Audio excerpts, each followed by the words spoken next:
Hello friends, નમસ્કાર. હું છું દિલીપ ગોહિલ. ફંક્શનમાં જ ફ્રેન્ડ્સ આપણે આગળ વધીએ. આગળના જે ફંક્શન્સ થઈ ગયા છે એની આપણે બિલકુલ અત્યારે ડિસ્કશન નથી કરાવવાની. જો તમને રિવિઝન કરવું હોય તો એ બધા જ વિડીયો ત્યાં અવેલેબલ છે જ. સો બે જ વસ્તુ ધ્યાનમાં રાખો, વિડીયો લાંબો આપણો ન થાય અને બહુ ઇઝીલી તમે સમજી શકો એટલા માટે બીજી કોઈ ડિસ્કશન ન કરતા ટુ ધ પોઈન્ટ. લેંગ્વેજ ફંક્શનમાં અલગ અલગ ફંક્શન્સ છે જે થોડાક આપણે જોઈ ગયા છીએ. નેક્સ્ટ આપણે ડિસ્કશન કરવાના છીએ શોઈંગ પર્પઝ. પર્પઝ ફ્રેન્ડ્સ, બધા જ ફંક્શનમાં તમે એ ફંક્શનનું નામ, એનો મીનિંગ યાદ રાખજો જ. ખાલી તમે મીનિંગ યાદ રાખશો તો પણ 50% કામ તમારું ઈઝી થઈ જશે. હવે પર્પઝ નું મીનિંગ થાય છે હેતુ, ઈરાદો અથવા તો ઉદ્દેશ્ય. ઇટ મીન્સ કે એવું કોઈ પણ વાક્ય કે જે હેતુ, ઈરાદો કે ઉદ્દેશ્ય બતાવતું હોય એને આપણે ફંક્શનમાં, લેંગ્વેજ ફંક્શનમાં શોઈંગ પર્પઝમાં લઈશું. પછી એ શોઈંગ પર્પઝ હોય, ઇન્ડિકેટિંગ પર્પઝ હોય, એક્સપ્રેસિંગ પર્પઝ હોય, તમારે તો વર્ડ યાદ રાખવાનો છે એક જ, પર્પઝ. ઓકે, એક વસ્તુ યાદ રાખ્યું, પર્પઝ. ઓકે, અર્થ મેં તમને વાત કરી હેતુ, ઈરાદો અથવા તો ઉદ્દેશ્ય. ના હેતુથી, ના ઈરાદાથી અથવા તો કે જેથી કરીને આ પણ મીનિંગ આપણે લઈ શકીએ. મેઇન આવે છે ફ્રેન્ડ્સ સૌથી મોસ્ટ આઈએમપી. તમારા ત્રણ રીતે પૂછાય છે લેંગ્વેજ ફંક્શન. એક તો તમને પૂછા છે identify the function section A માં, પછી પૂછે છે કમ્પ્લીટ ધ સેન્ટેન્સ અને પછી પૂછે છે તમારું રિસ્પોન્ડ ધ સેન્ટેન્સ. ફંક્શનના તમારે રિસ્પોન્સ આપવાના છે ફંક્શનનો યુઝ કરીને. ઓકે, કીવર્ડ્સ મોસ્ટ આઈએમપી વસ્તુ. આખા જ લેંગ્વેજ ફંક્શનમાં એટલે કે શોઈંગ પર્પઝ માંથી એક તમે યાદ રાખ્યું એનું નામ એટલે કે પર્પઝ, અને બીજું તમારે યાદ રાખવાનું છે આ એટલે કે એના keywords. So that, in order that, in order two, with a view to, માત્ર ટુ અને માત્ર ફોર. આઈ હોપ અહીંયા તમે વિઝિબલ હશે, તમારે જોઈ શકતા હશો ટુ અને ફોર. ઓકે, આ 6 વર્ડ્સ તમારે યાદ રાખવાના છે. બધાનો મીનિંગ એક જ, ના હેતુથી, ના ઉદ્દેશ્યથી અથવા તો કે જેથી કરીને. વાક્ય રચના મોસ્ટ આઈએમપી, કેમ કે આપણે આજ જોઈને લખવાનું છે. SVO સબ્જેક્ટ, વર્બ, ઓબ્જેક્ટ કોઈ પણ વાક્યની વાક્ય રચનામાં હશે જ, એટલે એની તો ડિસ્કશન કરવાની હોય જ નહીં. ઓબ્જેક્ટ ક્યારેક હોય ક્યારેક ન હોય, કઈ વાંધો નહીં. Okay, SVO. એના પછી સો ધેટ આપેલું હોય અથવા સો ધેટ અનુસારનું જો તમે વાક્ય બનાવશો, સો ધેટ નો ઉપયોગ કરીને જો તમે વાક્ય બનાવશો. વચ્ચે થોડુંક એક ધ્યાન દોરી દો તમારું ફ્રેન્ડ્સ. સો ધેટ એક આવી ગયું છે તમારું, એટલે કન્ફ્યુઝન નહીં કરતા. એ સો ધેટ કયું હશે? સો પછી બેસ આપેલો હશે અને પછી ધેટ આપેલું હશે અને અહીંયા વિશેષણ આવશે. અને આ કયું હશે? સો ધેટ ફંક્શન કયું હશે? રિઝલ્ટ, જે અગાઉના વિડીયોમાં છે તમે જોઈ શકશો. ઓકે ફ્રેન્ડ્સ, આપણે અહીંયા આ સો ધેટ ની ડિસ્કશન કરવાની નથી, ભૂલ ન થાય. બે સો ધેટ છે, આ સો ધેટ ની આપણે વાત કરવાની નથી, વચ્ચે સ્પેસ નથી. સો ધેટ ભેગું આપેલું છે, સો ધેટ. પછી તરત જ નામ અથવા તો સર્વનામ. ફ્રેન્ડ્સ, મેં જેટલા પણ ફંક્શનની ડિસ્કશન કરી હશે એનામાં એક વસ્તુ મેં કોમન કહી હશે અને એ હશે કે ધેટ પછી, ધેટનો એક્ચ્યુઅલી ગુજરાતીમાં આપણે મીનિંગ કરીએ છીએ કે. તો ધેટ પછી કોઈક વાક્ય આવે, ધેટ પછી કોઈક સેન્ટેન્સ આવે અને સેન્ટેન્સ શું હોય? SVO હોય જ. હવે S એટલે કે સબ્જેક્ટ તરીકે કાં તો નામ હોય અથવા તો સર્વનામ હોય, કાં તો નામ હોય અથવા તો સર્વનામ હોય. તો મોસ્ટલી સર્વનામ જ હશે. પછી આમાં પણ ફ્રેન્ડ્સ મેં તમને જે વાત કરીએ, રિઝલ્ટની વાત કરી, એ સો ધેટમાં આના જેવું જ છે. એમાં એક જ વસ્તુ હતું, એમાં નોટ આવતું તો જ્યારે અહીંયા નોટ આવશે નહીં, બાકી બધું જ સેમ છે ફ્રેન્ડ્સ. જો તમે એ રિઝલ્ટ વાળું બરાબર યાદ કરી ગયા હશો તો અહીંયા તમને કઈ તકલીફ પડશે નહીં. બહુ ઇઝીલી છે સેન્ટેન્સ તમને યાદ કરાવી દઉં. ઓકે, નામ અથવા સર્વનામ. પછી કેન અથવા કુડ. અગેન વારંવાર કહીશ કે કેન ક્યારે લખવું? જો તમારું આગળનું વાક્ય, અહીંયા હાથ મૂકું છું, ઇટ મીન્સ કે ક્રિયાપદનું રૂપ જોવાનું, આ ક્રિયાપદનું રૂપ જો વર્તમાન કાળનું હશે તો તમારે કેન લખવાનું, અને આ ક્રિયાપદનું રૂપ તમારું જો ભૂતકાળનું હશે એટલે કે આગળનું વાક્ય જો ભૂતકાળનું હશે તો તમારે could લખવાનું. એના પછી V1, હવે મેં વારંવાર કીધું છે અને મગજમાં બેસાડી જ દો, આમાં તો કોઈ કઈ ડિસ્કશન કરવાની સમજાવવાનું હોય જ નહીં. શું કે can અને could મોડેલ ઓક્સિલરીઝ છે, અને કોઈ પણ મોડેલ ઓક્સિલરી પછી હંમેશા V1 આવે ને આવે જ. હા, પેસિવ ની વાક્ય બધી અલગ છે, એ પછી વાત. પેસિવ ના વિડિયોઝ પણ આપણે બનાવ્યા છે. ઓકે, ફરી એકવાર તો can, could, may, might, must, will, shall, should, would આ બધા છે ને ઓક્સિલરીઝ છે, એના પછી હંમેશા V1 આવે જ, ક્રિયાપદનું મૂળ રૂપ આવે જ, અને લાસ્ટમાં ઓબ્જેક્ટ હોય તો ઠીક છે, અધર વર્ડ્સ જે સમજો તમે. ઓકે ફ્રેન્ડ્સ, એક વાક્ય રચના જોઈ. હવે જુઓ, આવી રીતના મેં કરી દીધું છે જેથી કરીને તમને ખબર પડે કે ચાલો SVO અહીંયા હશે જ. હવે સો ધેટ ની વાક્ય રચના જો તમે બરાબર સમજી ગયા અને તમને આવડી ગઈ તો ઇન ઓર્ડર ધેટ માં કંઈ જ નવું નથી, આખી વાક્ય રચના સેમ છે. એટલે કે જે સો ધેટ નો જવાબ આવશે એ જ ઇન ઓર્ડર ધેટ નો જ જવાબ આવશે. આ બંનેમાં કોઈ ફેર નથી. બીજી રીતના તમને કહું તો so that is equal to in order that, same આવશે, કોઈ ચેન્જ આવશે નહીં. Okay, next in order to. હવે ફ્રેન્ડ્સ જો બહુ જ ધ્યાનથી તમે જોશો તો જવાબ તમને બહુ ઈઝીલી મળી જશે. ફોર એક્ઝામ્પલ, હવે ઇન ઓર્ડર ધેટ આવ્યું, અહીંયા ધેટ હતું તો ધેટ પછી કોઈ વાક્ય રચના આવી. હવે અહીંયા શું આવ્યું છે? ઇન ઓર્ડર ટુ આવ્યું છે. તમે જાણો છો કે ટુ પછી તો હંમેશા શું આવે છે? V1. હું ફરી એકવાર કહું છું, ટુ પછી હંમેશા શું આવે છે? V1. માત્ર અને માત્ર બે વર્ડ્સ એવા છે, બે ફ્રેઝ કે બે શબ્દો એવા છે કે જ્યાં અંતે ટુ હોવા છતાં પણ ing આવે. બાકી બધી જ જગ્યાએ શું આવશે? ટુ પછી V1 આવશે. એ બે શબ્દો કયા? તો એક આપણે શીખી ગયા છીએ, કયું? હેબિચ્યુઅલ પાસ્ટ આપણે જ્યારે શીખતા હતા, ડિસ્ટન્સ પાસ્ટ જ્યારે આપણે શીખતા હતા ત્યારે મેં તમને વાત કરી હતી કે યુઝડ ટુ પછી જો ટુ બી નું રૂપ હોય એટલે કે am, is, are, was કે were આપેલું હોય તો અહીંયા am, is, are કે was, were આપેલું હોય તો અહીંયા ટુ હોવા છતાં પણ આપણે શું લખીએ છીએ? ing લખીએ છીએ. તો એક આ વાત આવી કે to be plus used to હોય. I repeat, ફરી એક વાર કહું, to be plus used to હોય તો અંતે ટુ હોવા છતાં પણ ing આવશે, એક. અને બીજું with you to જ્યારે આપેલો હોય તો એમાં પણ અંતે ટુ આપેલું હોવા છતાં પણ આપણે શું લખીએ છીએ? ક્રિયાપદનું ing વાળું રૂપ. બસ આ બે શબ્દોમાં જ ટુ પછી ing આવે છે, બાકી બધી જ જગ્યાએ ટુ પછી V1 આવે ને આવે જ.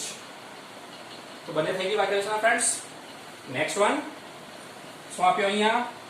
ટુ. આગળનું વાક્ય ડિસ્કશન કરવાની છે જ નહીં. ટુ પછી તમે જાણો છો. ફરી પાછું શું આવશે? V1 ઓબ્જેક્ટ અથવા અધર વર્ડ્સ. ફોર. હવે અહીંયા થોડું હાઇલાઇટ કરીશ તમને ફ્રેન્ડ્સ, યાદ રાખજો, સમજવાનું છે કે ફોર પછી પણ શું આવે છે? ક્રિયાપદનું ing વાળું રૂપ. હવે અહીંયા ફોર પછી તો ખરું જ, એના સિવાયના થોડાક તમારે શબ્દ યાદ રાખવાના છે.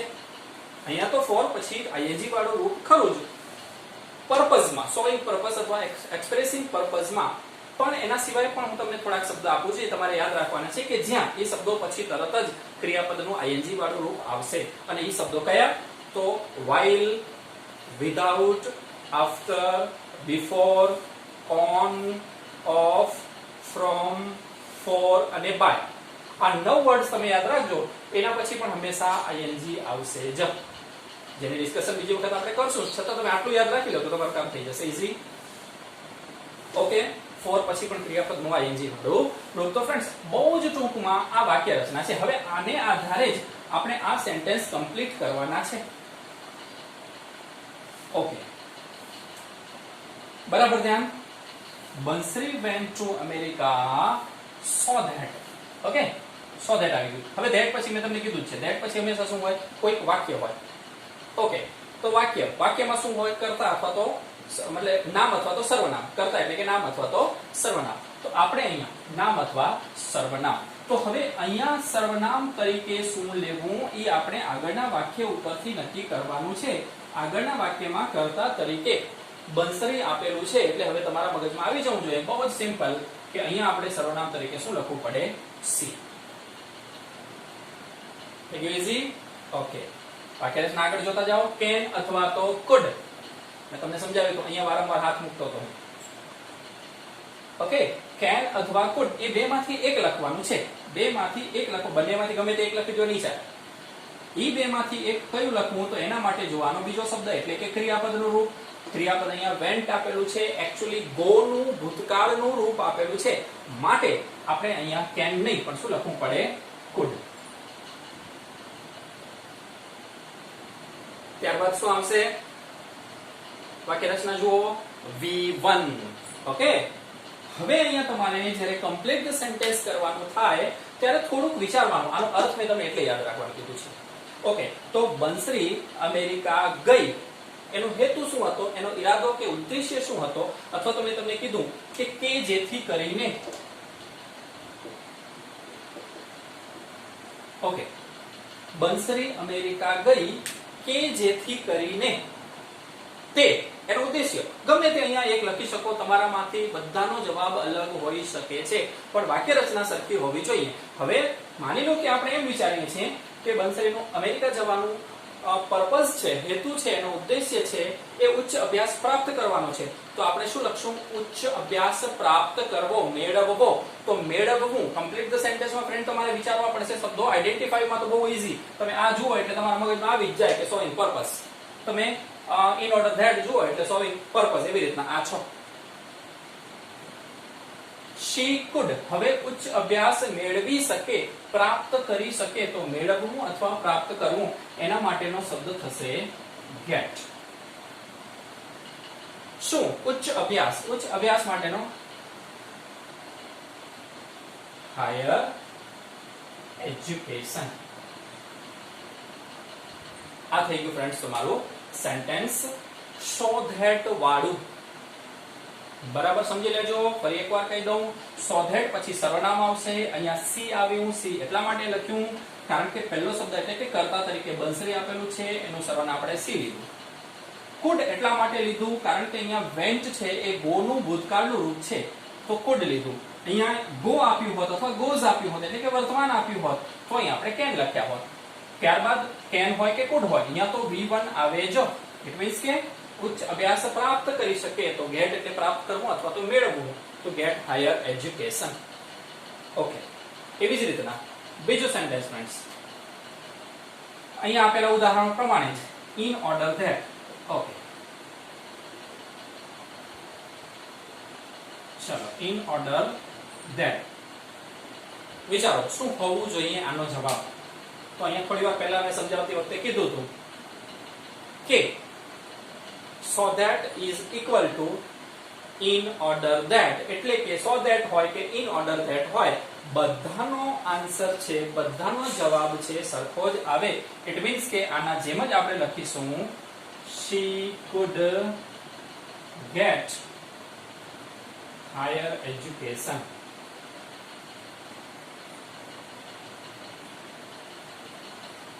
બેમાં કોઈ જવાબમાં ફેર આવશે નહીં. Okay, next one. Bansari went to America. હવે આપણે લખીએ છીએ in order two.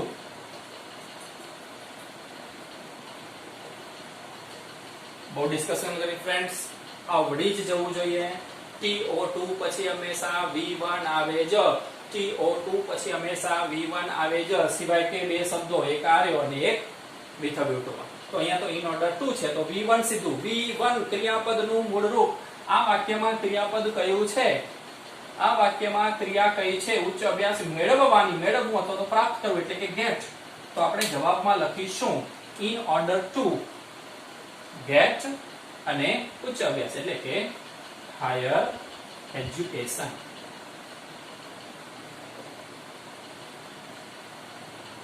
Next one most important. જો ફ્રેન્ડ્સ એક્ઝામમાં આ 6 માંથી કોઈક એક વાક્ય કોઈ પણ રીતે ફંક્શનમાં હશે ને હશે જ. Okay, most IMP. Next one with a view to. with a view to. Okay, અહીંયા 2 આવી ગયો, અહીંયા પણ 2 આવી ગયો. 2 પછી હંમેશા મૂળ રૂપ હોય, પરંતુ આ સ્પેશિયલ શબ્દ છે આપણો, માટે એના પછી શું આવશે? ing. ઓકે, તો ક્રિયાપદનું ing વાળું રૂપ. તો ક્રિયાપદ આપણું કયું છે? ગેટ. ગેટનું આઈએનજી વાળું રૂપ. હવે તમે જાણો છો ફ્રેન્ડ્સ કે ક્રિયાપદનું આઈએનજી વાળું રૂપ બનાવતી વખતે ત્રણ વસ્તુ યાદ રાખવાનું છે. એક, સામાન્ય રીતે ક્રિયાપદને અંતે આઈએનજી લગાડવું. બે, જો ક્રિયાપદને અંતે ઈ આપેલો હોય તો ઈ કાઢી અને આઈએનજી લગાડવું. અને ત્રીજું, જો ક્રિયાપદ વ્યંજન સ્વર વ્યંજન છેલ્લેથી સ્ટાર્ટ કરવાનું અથવા છેલ્લા ત્રણ શબ્દો જોવાના, વ્યંજન સ્વર વ્યંજન હોય તો અંતનો વ્યંજન ડબલ કરી અને આઈએનજી લગાડવાનું. તો Bansari went to America with a view to getting higher education.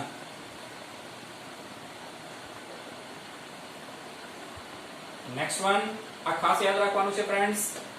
With a view to પછી આઈએનજી આવે જો. બંસરી વેન્ટ ટુ અમેરિકા, માત્ર શબ્દ આવ્યો છે કયો? ટુ. ટુ પછી હંમેશા V1 એટલે કે ગેટ હાયર એજ્યુકેશન. જે ફેરફાર હશે એ ક્રિયાપદમાં જ હશે.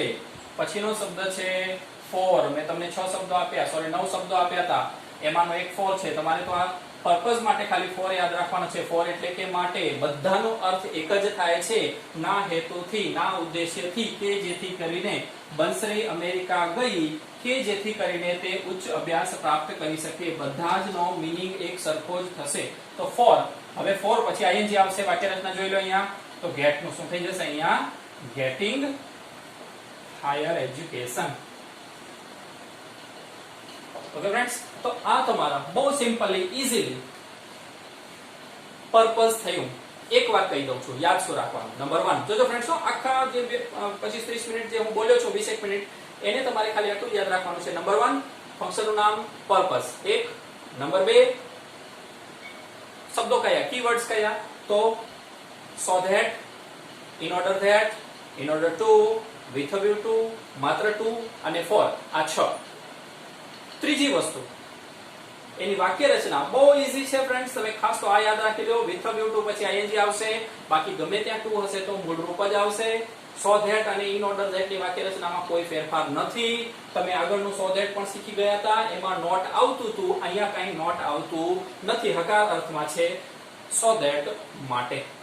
ઓકે ફ્રેન્ડ્સ, બરાબર જોઈ લો. માત્ર આટલું જ યાદ રાખવાનું છે. મેં 3 પોઈન્ટ કીધા એ જ. બીજા એના એક્ઝામ્પલ આપણે જોઈએ છીએ.